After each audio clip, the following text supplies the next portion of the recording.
Oi pessoal, boa tarde, tudo bem? Sou o Caio Mello, então, está começando mais uma live, dessa que é uma live da Rádio Gazeta Online em parceria com a revista Esquinas, né? Eles vêm produzindo reportagens diárias sobre a questão do coronavírus, né? Sobre a pandemia do coronavírus, sob diversas óticas diferentes, né? Uma ótica de saúde, econômica, enfim, diversas óticas, então, realmente, e nós temos conversado com esses repórteres que vêm produzindo essas reportagens para falar e justamente saber os bastidores dela, saber um pouco mais sobre o que ele aprendeu com essa reportagem, buscando essas informações justamente. Então hoje eu vou conversar com o Gabriel Assis, ele é estudante do segundo ano do curso de jornalismo da Faculdade Casper Libero e a matéria dele é uma matéria que traz um questionamento interessante, né? Uma reflexão, enfim.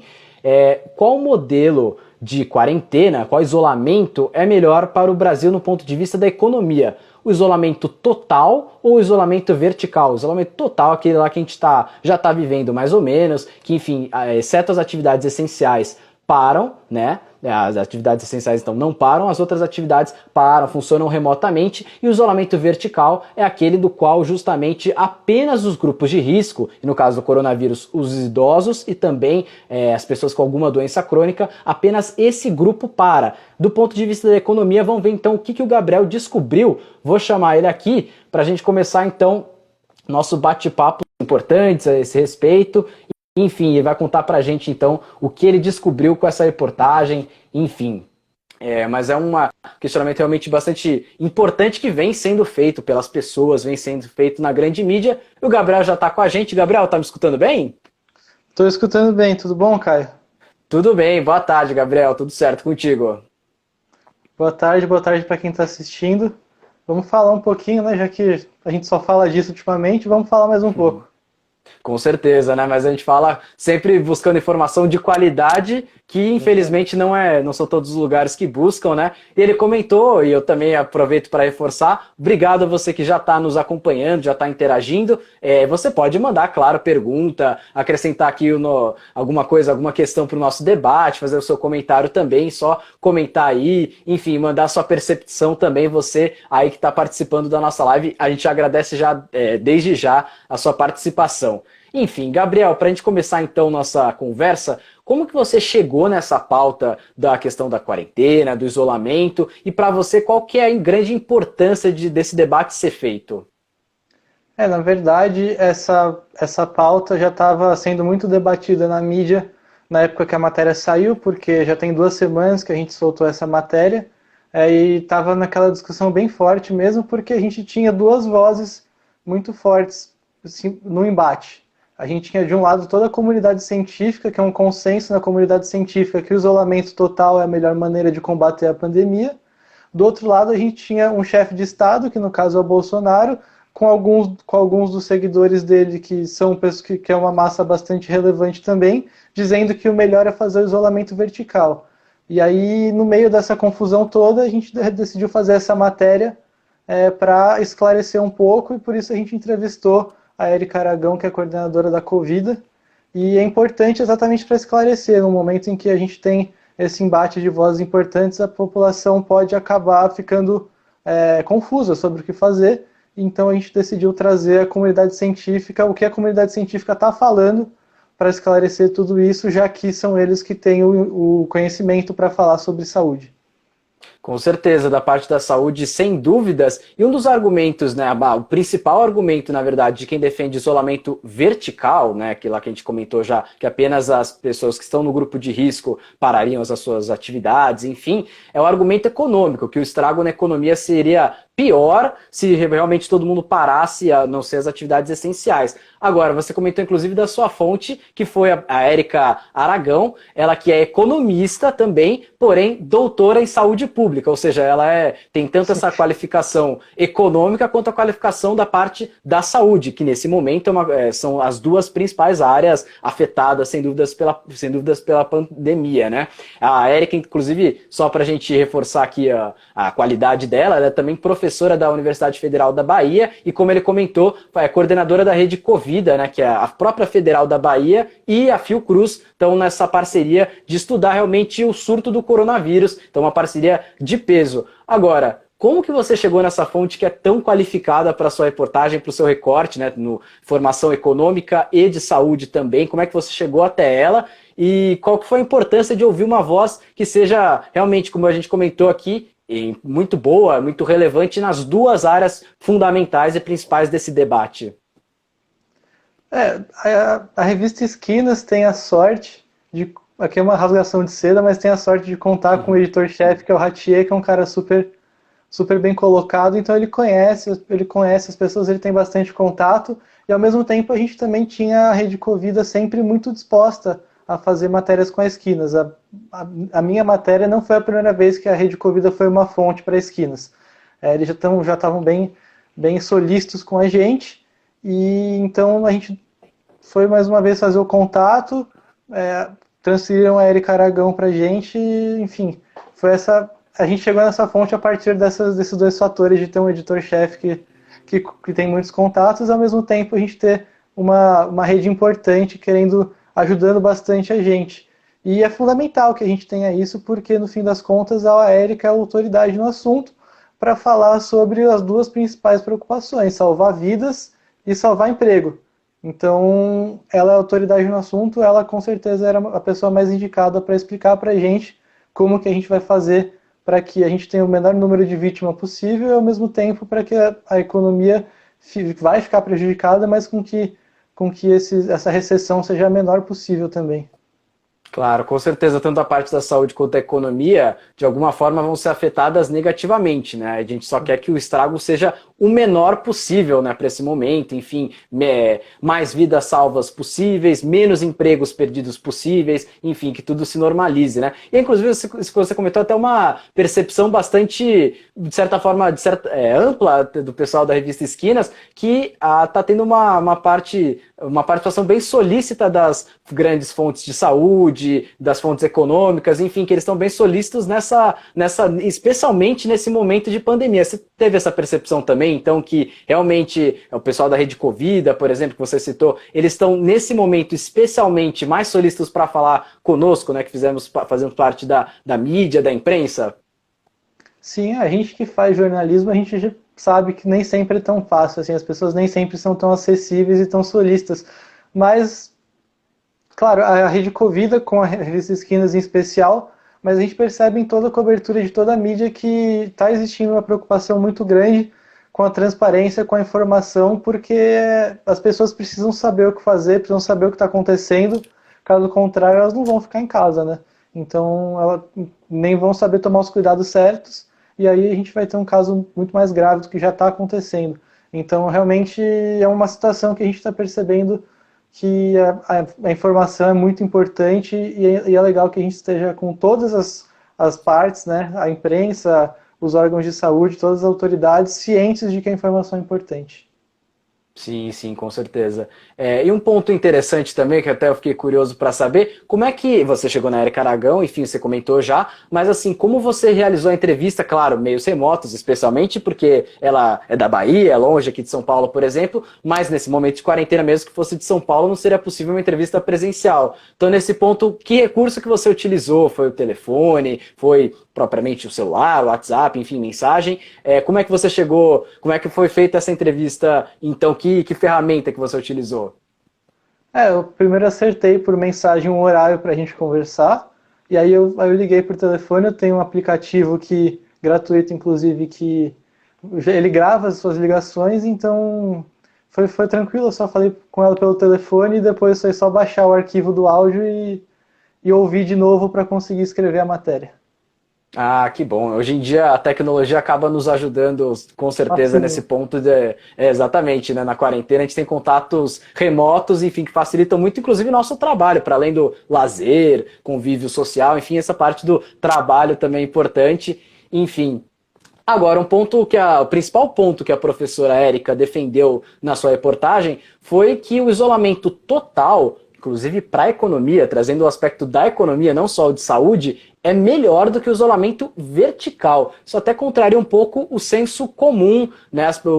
O que a maioria das pessoas pensa a esse respeito. Você consegue explicar para a gente, então, o porquê ela defende isso? Que argumentos, quais embasamentos ela usa para defender essa tese dela?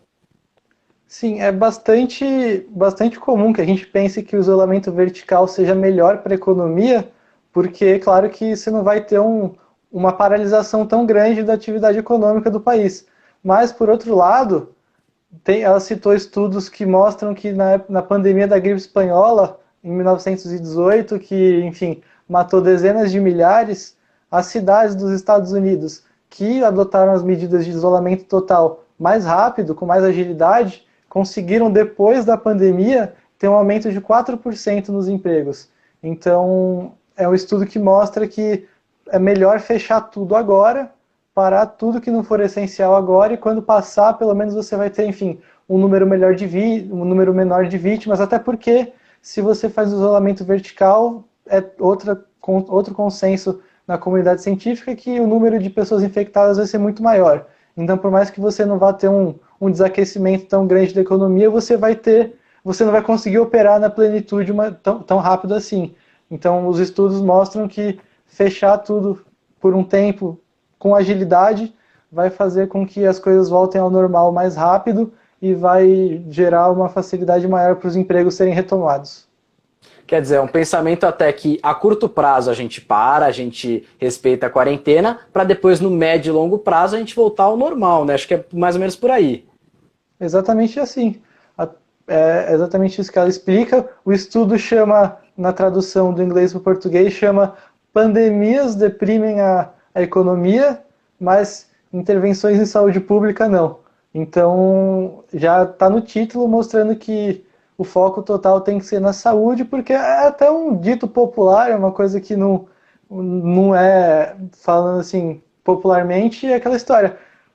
O que importa é ter saúde, o resto a gente corre atrás. Então, se as pessoas tiverem saúde, resolvendo o problema de saúde, a gente vai conseguir ter uma atividade econômica atuando na plenitude o mais rápido possível.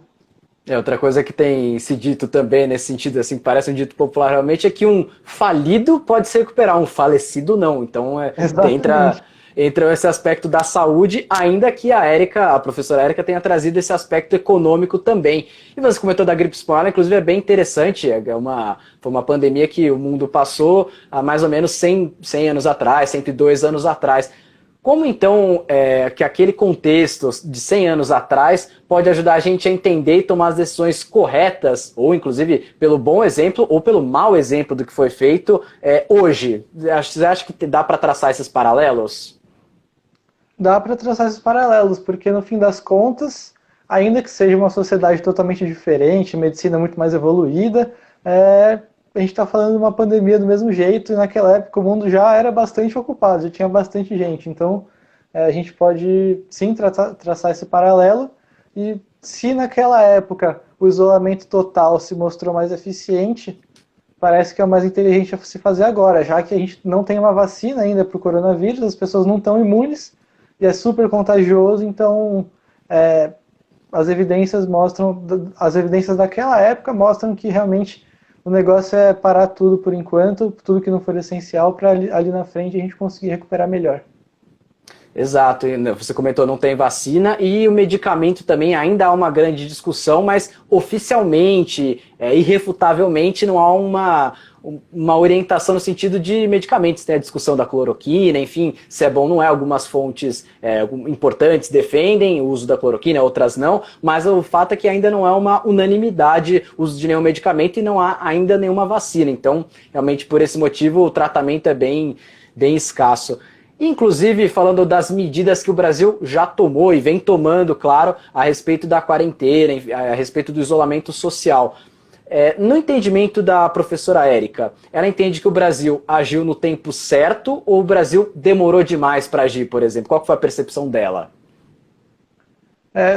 Na época da entrevista, a percepção dela era essa mesmo, de que as medidas estavam sendo adequadas por parte dos governadores, principalmente, achando que o isolamento estava sendo bem seguido. Na época, o isolamento estava sendo seguido por em torno de 60% da população. Agora o quadro já é um pouco outro, porque a notícia dos últimos dias é uma diminuição do respeito ao isolamento. Mas quando a gente fez a entrevista 2 semanas, sim, ela estava satisfeita com o que estava acontecendo até agora, com o isolamento assim, sem ser um lockdown, sem colocar a polícia na rua, sem proibir as pessoas de saírem completamente, mas as medidas pareciam adequadas, até porque ainda no estágio inicial da pandemia, bem longe do pico aqui no Brasil. E ela também ressaltou 2 pontos importantes. Ela ressaltou que o coronavírus chegou no Brasil 1 mês depois da Europa, por exemplo. Então a gente pode o tempo inteiro olhar para lá, ver tudo que deu certo, tudo que deu errado, para a gente poder repetir aqui e tentar ter uma mitigação do vírus muito mais eficiente do que alguns países como a Itália e a Espanha que demoraram a agir. E outro lado também ela falou para a gente que a parte dessa questão da propagação do vírus, existe a questão, claro, dos empregos, das pessoas que vão perder a renda delas, e aí ela lembrou das populações periféricas, das populações das favelas, que apesar de a gente já ter aprovado a renda básica, que para trabalhadores informais, para autônomos, que atinge boa parte dessa população, não é uma medida específica para eles. Eles moram ali num lugar normalmente com muitas pessoas na mesma casa, no mesmo cômodo, vivendo próximas, falta saneamento, falta também, às vezes, até água para eles poderem fazer a higienização correta. Então ela alertou para a falta de medidas específicas para as populações periféricas. Com certeza. Inclusive, bom relembrar aqui que você que está nos acompanhando, você pode interagir aqui nos comentários também, exemplo do que fez o Romildo Xavier aqui, mandou boa tarde pra gente. Enfim, boa tarde, Romildo, também. Você pode mandar sua pergunta, sua dúvida, enfim, a gente vai continuar aqui o bate-papo por mais um tempinho. E você citou esses países da Europa, realmente pode ser usado como exemplo positivo ou negativo, né? Depende. Tem os exemplos negativos que você comentou da Itália, da Espanha, mas há exemplos positivos também, por exemplo, Alemanha e Portugal principalmente, né? Que não é que o vírus não tenha chegado lá, não esteja acontecendo mortes, paralisações na economia, mas é uma coisa bem mais controlada do que na Itália, por exemplo, né? E indo para o lado da questão das favelas aqui no Brasil, realmente, além de ser um povo que já não tem um trabalho com carteira assinada, já tem uma renda comprometida, tem as questões do saneamento básico, né? As medidas que a gente sempre comenta, isolamento, evita ficar próximo das pessoas, muitas vezes numa casa pequena que moram 6 pessoas fica difícil. Ou, lave sempre as mãos. Para nós que temos pia, sabonete, água em casa, ok, é uma medida muito boa, mas e para quem não chega nem água encanada? Então, o Brasil é um país muito grande de contradições, muito grandes também, de paradoxos muito grandes também. Inclusive, indo para esse lado da renda básica, por exemplo, né? A renda básica foi aprovada, enfim, esses R$600, já começou o pessoal a requerir esse dinheiro, até alguns até já conseguiram resgatar esse dinheiro, foi uma das medidas. Agora, o Brasil vem tomando algumas medidas econômicas, né, agora eu me refiro, para tentar dar uma aliviada na crise. No entendimento da sua fonte, no entendimento da Érica Aragão, essas medidas são suficientes? E se não, quais outras medidas poderiam ter sido tomadas nesse sentido?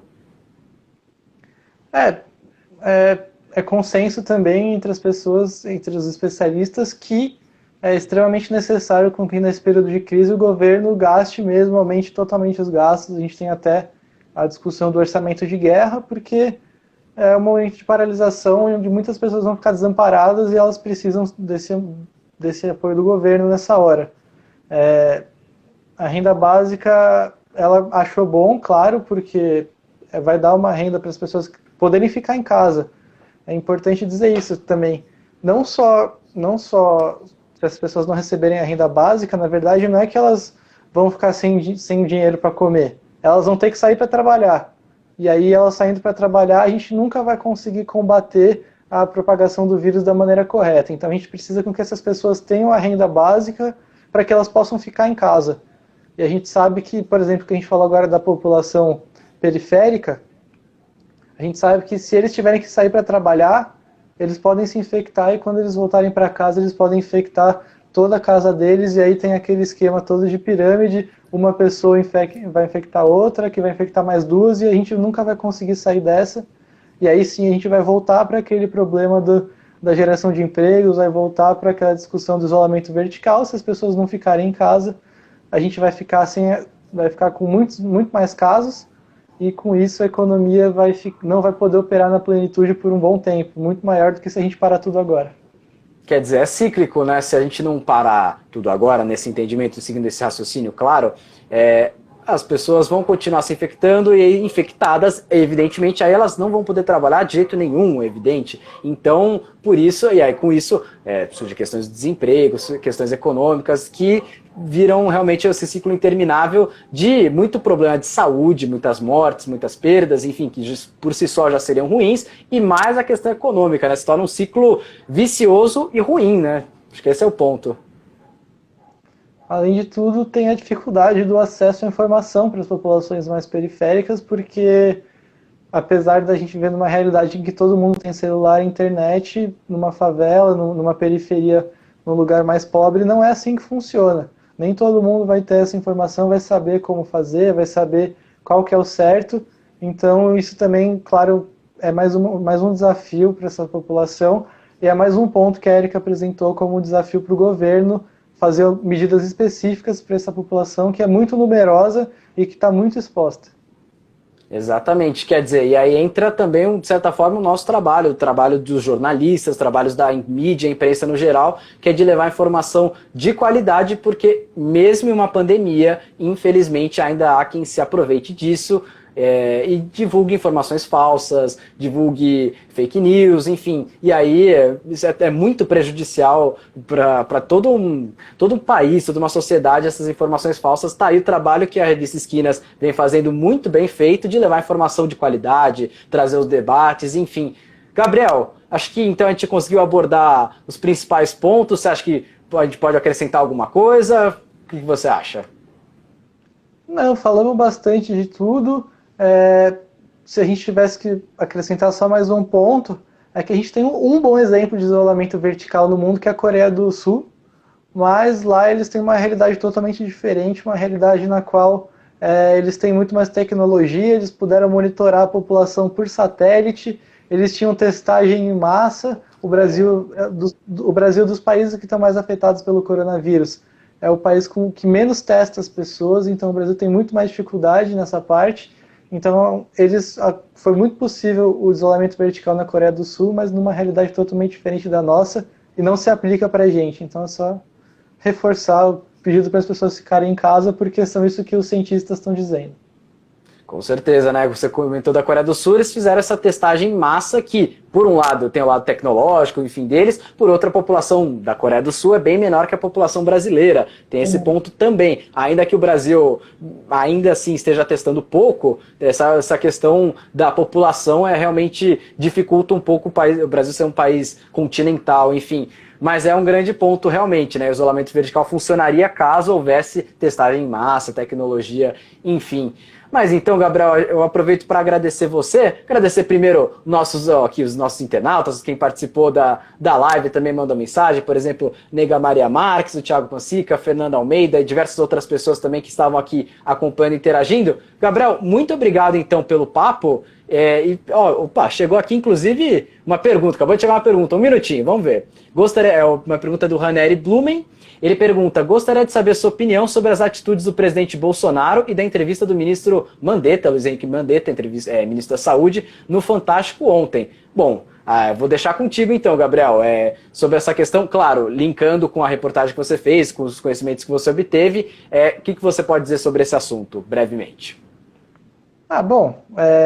Como a gente já falou aqui na live, a comunidade científica está indo totalmente contra o Bolsonaro. Na verdade, o Bolsonaro está indo contra a comunidade científica, né? Ele está bem isolado nessa discussão. E então, é lamentável que o nosso presidente se feche os olhos para uma questão tão importante. Mas, enfim, a gente pelo menos é errado a gente agradecer por isso, né, já que os ministros deveriam atuar em consonância com o presidente, mas o Mandetta está indo totalmente contrário a tudo que o Bolsonaro fala, porque o Mandetta está seguindo as orientações dos órgãos de saúde. Ontem ele deu uma entrevista contundente que explicitou todo esse conflito que está entre o ministro e o presidente, e a pior coisa que podia acontecer no momento de pandemia, que atrapalha muito. Ele mesmo já disse em entrevistas na semana passada que está até atrapalhando a produtividade do ministério, essa confusão, essa indefinição sobre a permanência dele. Então, se eu tivesse que dar a minha opinião, é que eu estou indo junto com a comunidade científica, com quem tem autoridade para falar sobre saúde, sobre economia, Então, se eles estão falando que é isolamento total e o Bolsonaro deveria seguir. É isso que eu tenho para dizer. Tá certo, então, Gabriel, eu te agradeço mais uma vez. E um ponto importante agora, quem se interessou pelo assunto, quiser ler sua reportagem na íntegra, por onde que ele consegue acompanhar e acessar sua matéria? É só entrar no site da revista Esquinas, ou você pode entrar pelas redes sociais da Esquinas também, como a matéria já saiu tem umas 2 semanas, se você for pela rede social, você vai ter que abaixar um pouco, descer um caçar pouquinho, mais um pouquinho.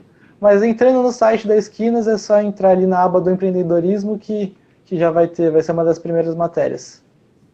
Tá certo, então, Gabriel. E lembrando também que essa live aqui, você que chegou na metade do caminho, agora no final também, vai ficar disponível aqui no Instagram na íntegra pelas próximas 24 horas e no nosso canal no YouTube também, daqui a pouquinho já vai pro YouTube, já na íntegra e aí sem o tempo restrito, enfim, já fica direto lá disponível, assim como as outras lives também. Então a gente lembra que você pode acompanhar novamente, pode compartilhar esse conteúdo também pelas outras, aqui pelo Instagram nas próximas 24 horas e para acompanhar direto no YouTube também, depois do YouTube da Rádio Gazeta Online. Gabriel, vou encerrando por aqui, então. Obrigado mais uma vez a você que participou com a gente, trouxe as suas percepções, e obrigado a vocês também que interagiram aqui com a gente. É sempre importante essa interação, essa participação de vocês.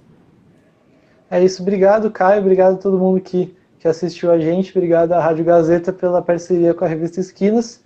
Enfim, a Esquinas vai continuar todos os dias aí fazendo cobertura dessa pandemia. Enquanto tiver pandemia, a gente vai fazer matéria. E, enfim, quando acabar a pandemia, a Esquinas vai ter matéria sobre outras coisas mais positivas também. Com certeza. Por enquanto, a pandemia, para a gente levar boa informação, para que a gente consiga sair logo da pandemia, com certeza. Exatamente. Então, isso daí, Gabriel. Obrigado mais uma vez. Tchau, tchau. Obrigado, tchau.